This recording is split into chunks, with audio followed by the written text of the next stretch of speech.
Hey guys, it's Keisha here, and today I just want to share a quick recipe for making a hair butter that will not melt in the hot summer heat.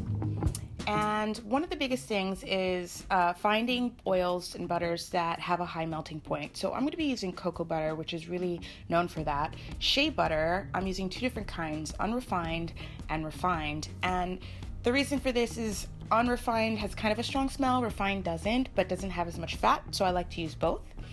Mango butter is the biggest key ingredient here because it has an extremely high melting point. So you really want to make sure you have this in your collection. And then all the rest are the usual suspects. We've got some vitamin E, some castor oil. We're going to be using some avocado oil and some macadamia nut oil and some tamuna oil. This bottle has seen brighter days. And some almond oil, which is going to be, because it never melts, it's going to be what helps us balance the density of our butter. From here, we're going into a lot of the usual things. Grab a pot, put a lot of water in it, and get it to a boil. We're going to be doing a double boiler situation. And the first thing I'm going to be adding to melt down is 1.5 tablespoons of unrefined shea butter, and then 2 tablespoons of refined shea butter.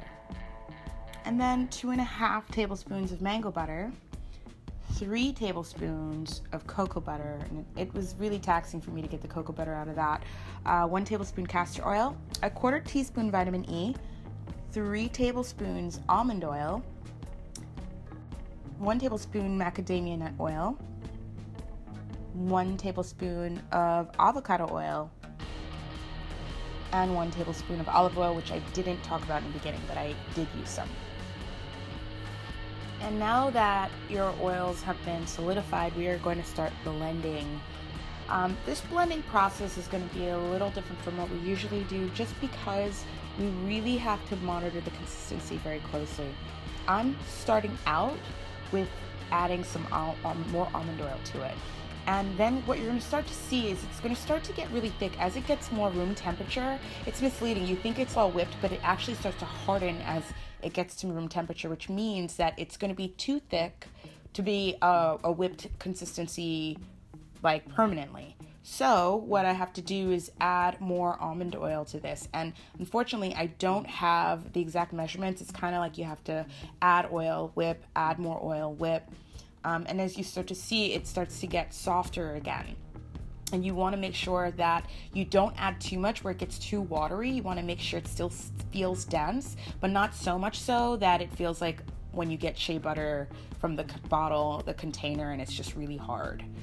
Once you figured out the consistency, you feel like this is good, you'll add your essential oils. I add Lang Lang here, and I'm adding some lavender, about 15 drops each bottle. You can add whatever you like, whatever scents really, speak to you. And then I do a final blend just to get it all mixed in. And this is pretty much it. It is perfectly whipped. It's going to stay light and fluffy and will be easy to apply to your hair no matter how hot it gets outside. I hope you guys like this one, and I will see you next time. Bye!